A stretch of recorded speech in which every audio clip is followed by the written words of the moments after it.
1h36. Entrevista. Na casa improvisada na calçada, nos gramados, embaixo dos viadutos, sem casa, sem emprego e sem perspectiva de vida. Em Minas Gerais, 19.598 pessoas vivem em situação de rua. Alessandra, Atualmente... Peraí, deixa eu só focar, desculpa te interromper, assim, mas é muita gente, né? Muita gente. A gente fala um número assim, talvez a gente não para, o ouvinte não para perceber, assim, 20 mil pessoas estão nessa situação aqui em Minas Gerais, é muita gente. E aí eu quero enfatizar esse número porque atualmente Belo Horizonte é a segunda capital do país com a maior proporção de moradores de rua, porque é preciso fazer essa proporção, não dá para comparar o número absoluto com o número absoluto, você compara a proporção. Então, a cada 100 mil habitantes, 363 pessoas vivem sem teto aqui em Belo Horizonte. E aí, Júnior, a Itatiaia tem levado ao ar, você tem acompanhado, inclusive, no Conversa de Redação, essa semana, uma série de reportagens e entrevistas sobre um dos principais problemas aqui de Belo Horizonte, que é o aumento expressivo da população em situação de rua. Pois é, e hoje, para tratar sobre esse assunto aqui no Itatiaia Agora, a gente recebe a ativista social, fundadora do projeto Rede Solidária, Day Dias, que tem como objetivo aí auxiliar projetos e também, lógico, pessoas em situação de rua. Day, seja muito bem-vinda, boa tarde. Boa tarde, muito obrigada. Estou muito feliz de estar aqui. Day, vamos começar, antes de focar nos projetos, tentar entender um pouquinho o problema. Você que está no dia a dia, talvez você vai conseguir ajudar a gente melhor a entender o processo todo da moradia em situação de rua. A gente sabe que tem várias situações ali. Realmente tem pessoas que são usuários de droga, outras pessoas que têm uma questão de perder a condição econômica mesmo e acabar parando na rua. Tem pessoas que têm problemas mentais, enfim, a gama é muito grande. Só que, nesse ano de pandemia, nesses anos de pandemia, esse número aumentou muito, né? Algumas estimativas falam, enfim, 12 mil pessoas aqui, né? Tem um censo aí muito desatualizado, falando de 5 mil, mas a gente sabe que isso é mais que o dobro disso. A pandemia levou tanta gente assim pra rua. Tem um motivo específico? É a questão econômica? Eu não tenho a menor sombra de dúvida, né? Eu vou falar aqui primeiro como pessoa mesmo, Daiane Dias, e como alguém que viveu a questão da situação de rua todos os dias durante a pandemia, né? Nós iniciamos o projeto SOS, né, para a população de rua bem no início da pandemia. Eu lembro que nós fomos para as ruas quando não tinha nenhum projeto na rua. As pessoas ainda tinham medo, não sabiam de que vírus era esse, e todos os projetos se afastaram. Nós nos organizamos e conseguimos juntar mais de 40 projetos sociais para estar retornando às ruas. E respondendo a sua pergunta, sim, eu acho que toda essa campanha do Fique em Casa prejudicou demais, principalmente as pessoas, né, que vivem em áreas de risco, em comunidades, em favelas. A gente encontrou nas ruas famílias inteiras que acabaram perdendo o seu trabalho e que foram para as ruas. E eu ouvi da boca de várias pessoas, pai de família, mãe de família, que foi morar na rua, que perdeu o seu trabalho, né? Em função da pandemia, de toda a campanha feita por trás do Fique em Casa, e que a única alternativa que essa pessoa teve foi de ir para as ruas. É importante esse relato que você está fazendo sobre essas pessoas que estão em situação de rua aqui em Belo Horizonte, até para a gente desmistificar um pouco a história dessas pessoas que vivem em situação de rua aqui em Belo Horizonte. Porque a gente sabe que há uma carga pesada de preconceito muito grande, né, sobre essas pessoas, sobre o que elas estão fazendo ali, por que elas estão ali, e que situação é essa que elas estão. Qual que é o perfil que vocês encontram? Você já falou aí de trabalhadores, né, pessoas que perderam emprego, foram parar nas ruas. Que perfil é esse? Então, nós precisamos classificar esse perfil de acordo com a regional. Por exemplo, durante a pandemia, nosso projeto mapeou as 9 regionais de Belo Horizonte e nós fomos para as 9 regionais com a ajuda de vários projetos sociais. Na Pedreira Padre Lopes, a gente encontra pessoas usuárias de crack. Então, é um número muito grande, né? Nós temos aquela avenida principal, que é a Rua Araribá, completamente domada de usuários de crack. Ali é um ponto de identificação, né, que a gente consegue identificar perfis de pessoas que são usuárias de crack. Na Zona Sul, né, a região ali do Lourdes, onde está tendo muito também, né, tá todo canto que você vai, a cada porta de empresas, de farmácias, você encontra a população de rua. A gente encontra mais perfis de famílias que perderam seus empregos e tudo mais. Então, depende da regional que a gente vai identificando o perfil. Então, assim, a gente sabe que a grande maioria de pessoas que estão nas ruas. Eu nem gosto de usar esse termo pessoas em situação de rua. Eu conheço pessoas que estão na rua há 20 anos, então ela não está em situação de rua, ela mora na rua. Uma pessoa que está na rua há mais de 3 anos, não tem como ela estar em situação de rua, ela já está morando na rua. E a gente vai mapeando os perfis, os locais e vai identificando as pessoas. Então, cada lugar, cada regional tem um tipo de pessoa e tem um tipo de perfil.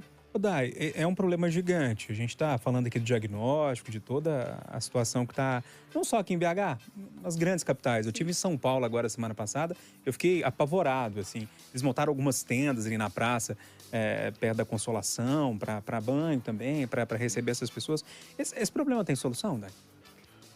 Eu acho que a gente precisa melhorar vários aspectos, a começar a identificar os problemas e a ouvir. Nós, do terceiro setor, estou aqui representando um projeto social. A partir do momento que o projeto social, que está na ponta, que entende a problemática, que identifica quais são os problemas, não tiver uma boa comunicação com o poder público, que de fato tem todas as ferramentas maiores para resolver essas problemáticas sociais, as coisas vão ficar do jeito que está, né? Infelizmente, hoje, a grande maioria dos projetos não tem essa boa comunicação com a prefeitura, com, né, assessores, secretarias, e isso só prejudica o aumento, né, da população de rua. Vocês falaram bem aí, um número gritante de mais de 19 mil pessoas morando na rua hoje em Belo Horizonte. E a prefeitura insiste em falar que o número é de 6, 7 mil pessoas. Então, isso é crítico. E a gente sabe que uma das possibilidades de começar a pensar em soluções dessas problemáticas sociais é esse bom relacionamento entre o terceiro setor, que está na ponta, de fato, identificando quais são todas as problemáticas, com o poder público, né? E eu incluo o poder público a começar na prefeitura, dentro das secretarias que têm, de fato, o poder de agir.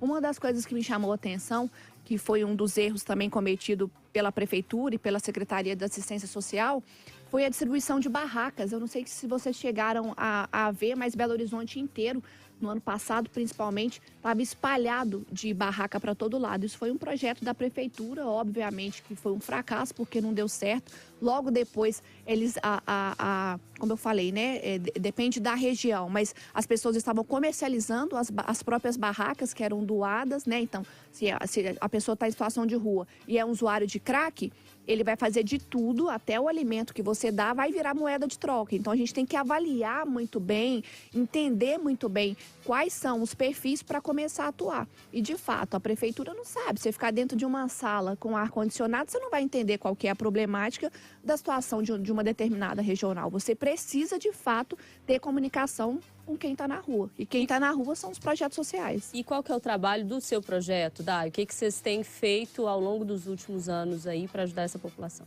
Sim, nós temos 2 projetos. O Banho Solidário é um projeto focado na Pedreira Padre Lopes.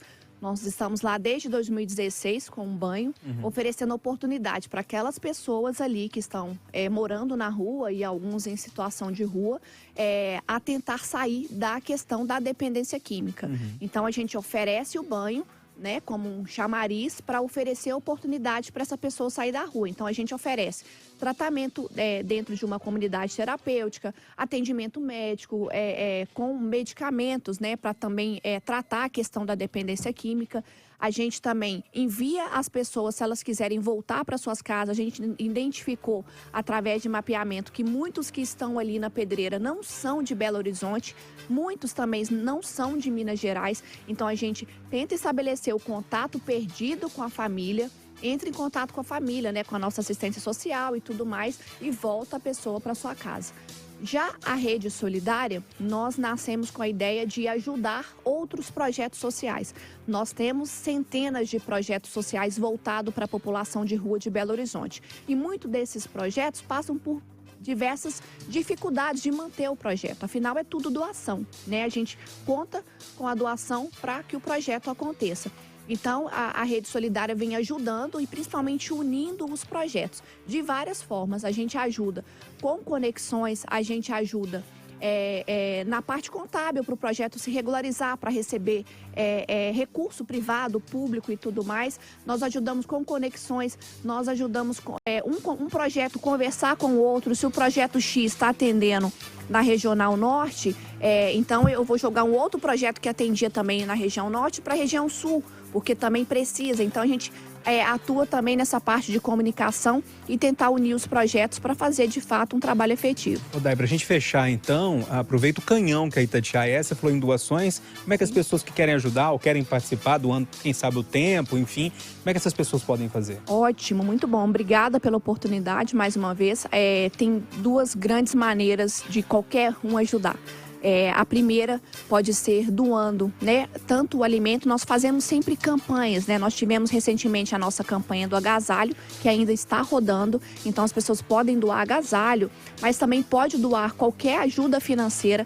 Nós fizemos há um mês atrás uma campanha em algumas regionais, entregando café Toddy quente e café com leite, e também um agasalho e cobertor.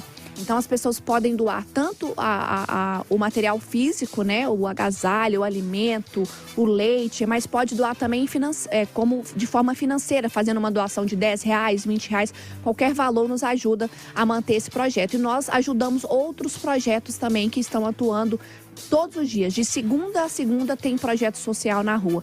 Eu falo que hoje, graças a Deus e graças aos projetos sociais, a população de rua está bem assistida.